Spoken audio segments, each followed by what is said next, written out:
बिस्मिल्लाहिर्रहमानिर्रहीम। अस्सलाम वालेकुम। कैसे हैं आप सब? आई होप सब ठीक होंगे। तो आज मैं आपको बहुत ही मज़ेदार से आलू बुखारे की चटनी बनाना बताऊंगी। तो इसके लिए सबसे पहले मैंने एक 200 ग्राम जो है आलू बुखारा लिया है। इसमें मैं 1 से 1.5 गिलास पानी डाल लूँगी और इसको मैं आधे घंटे के लिए भिगो लूँगी। भिगोने से पहले मैं इसको 2 से 3 दफ़ा अच्छे से वॉश कर लूँगी और इसके बाद मैं इसको जो है कवर करके तो इसको मैं भिगो लूँगी। इससे ये थोड़ी सी सॉफ़्ट हो जाएंगी और जो है मैं इसको एक चम्मच से थोड़ा सा मिक्स कर लूँगी और इसके बाद जो मैं इसको कवर करके आधे घंटे के लिए मैं इसको भिगो लूँगी। इसके बाद मैंने इसको ये जो है थोड़ी सी सॉफ़्ट हो गई हैं तो इसके बाद मैं इसको एक पतीले में डालकर तो जो है इसको पकने के लिए रख दूँगी। इसमें मैं 1 कप पानी और डाल लूँगी और जो है इसको मैं मीडियम फ्लेम पर पकने के लिए छोड़ दूँगी। अगर आप चाहें तो आप इसको ओवरनाइट भी इसको सोक कर सकते हैं, लेकिन जो है मैंने इसको सिर्फ आधे घंटे के लिए बस सोक किया है। इसके बाद जो है इसको मैं एक उबाल आने के बाद मिक्स कर लूँगी और एक उबाल आने के बाद जो है इसको मैं 4 से 5 मिनट के लिए पका लूँगी। इसको बहुत ज़्यादा पकाने की ज़रूरत नहीं है। इसको मैं कवर कर लूँगी और 4 से 5 मिनट में जो है ये अच्छे से बॉईल हो जाएंगी। 4 से 5 मिनट के बाद जो है ये बॉईल हो चुकी हैं और ये जो है अच्छी खासी फूल चुकी हैं। तो इसको मैं जो है फ्लेम ऑफ कर दूँगी और इसको मैं एक स्ट्रेनर में निकाल लूँगी। मैंने इसको स्ट्रेनर में निकाल लिया है। आपके पास जोन सा स्ट्रेनर भी अवेलेबल हो आप उसमें इसको निकाल लीजिएगा और इस तरह से चम्मच से इसको हल्का सा मैश कर लेंगे तो इसमें बहुत आसानी से जो है इसकी हड्डियाँ निकल जाएंगी। और बहुत सारे लोग जो है हड्डियों के साथ भी इसको इस्तेमाल करते हैं। अगर आप वैसे चाहें तो आप इस प्रोसीजर को स्किप कर दीजिएगा और इससे अगले प्रोसीजर को आप जो है कंटिन्यू कर सकते हैं। लेकिन मैंने इससे सारी हड्डियाँ निकालनी हैं और जो है मैं इससे हड्डियाँ निकालने के बाद जो है इसको बहुत अच्छे से जो है और थोड़ा सा मैश कर लूँगी। सारी हड्डियाँ इसकी निकल चुकी हैं और ये देखें इसका बहुत गाढ़ा सा पल्प जो है वो तैयार हो चुका है। हमारा थिक सा पेस्ट जो है वो तैयार हो चुका है। इसके बाद मैं इसको ब्लेंडर में डालकर इसको एक दफ़ा से जो है इसको ब्लेंड कर लूँगी। अगर आप नहीं करना चाहते आप बेशक नहीं कीजिएगा, लेकिन इसको करने से ये देखें जो मोटा मोटा जो है ना ये जो है बिल्कुल स्मूथ हो जाएगा। तो ये हमारा जो है ब्लेंड हो चुका है और उसके बाद मैं आपको इसको निकाल कर भी दिखा देती हूँ। ये देख सकते हैं आप, बहुत ही स्मूथ सा पेस्ट तैयार हो चुका है और उसके बाद जो है मैं आपको इस तरह से एक दफ़ा दिखा भी देती हूँ। आप इस तरह से देखें इसमें जितने भी रेशे वगैरह थे वो सब ख़त्म हो चुके हैं और अच्छे से ये जो है ब्लेंड हो चुका है। तो इसके बाद मैं इसको दोबारा से पकाऊंगी एक पतीले में। मैं इसमें उसी पतीले में डाल लिया है और इसको एक उबाल आने के बाद मैं इसमें बाकी की चीज़ें इसमें शामिल कर लूँगी। इसके चम्मच से इसको हल्का सा मिक्स कर लेना है। इसको पकाना ज़रूरी है क्योंकि हम लोगों ने इसको जो है फ्रिज में जो है स्टोर करना है, तो इसके लिए जो है जितना भी पानी होगा इसको हम लोगों ने रिड्यूस करना है।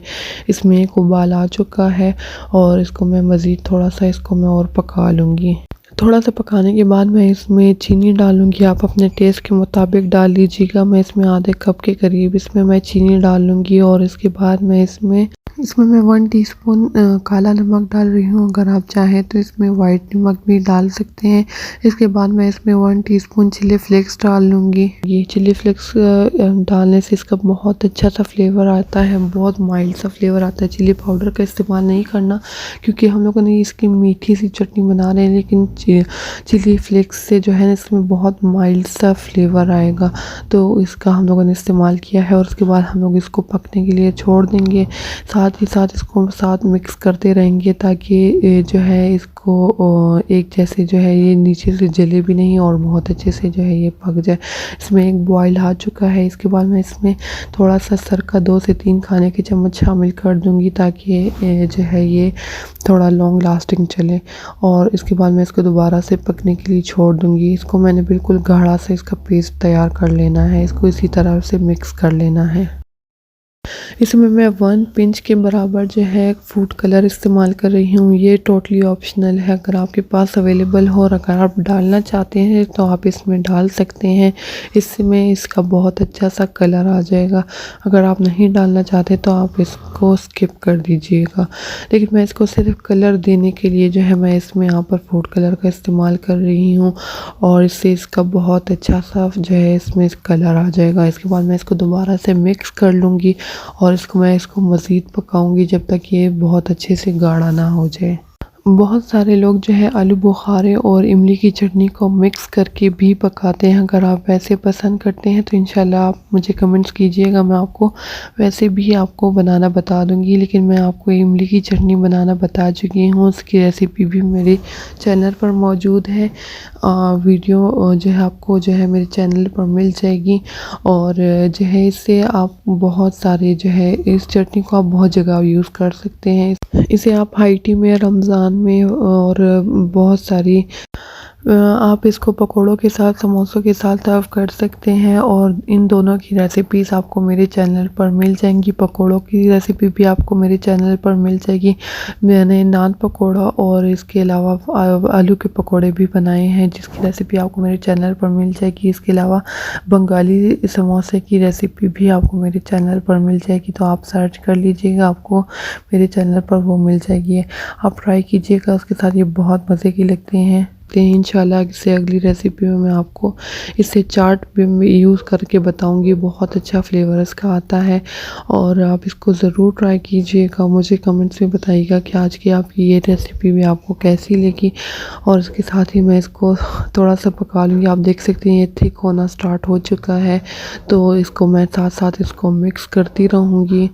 अगर आप मेरे चैनल पर नए हैं तो आप मेरे चैनल को सब्सक्राइब कर दें। वीडियो अच्छी लगी है वीडियो को लाइक और शेयर कर दें।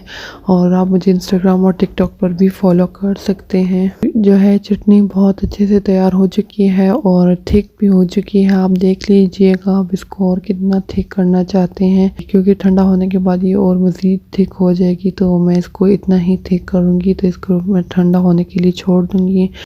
ठंडा होने के बाद मैं इसको आपको बाउल में निकाल कर दिखा देती हूँ। आप ये देख सकते हैं कि ठंडा होने के बाद ये और भी जो है ये थिक हो चुकी है। तो आई होप आपको आज की ये वीडियो अच्छी लगी होगी। वीडियो अच्छी लगी हो तो वीडियो को लाइक और शेयर कर दें। चैनल पर नए थे तो चैनल को सब्सक्राइब कर दें, ताकि आने वाली नई नोटिफिकेशन आपको बर वक्त मिल सकें। दुआ में याद रखिएगा। Thank you. अल्लाह हाफिज़।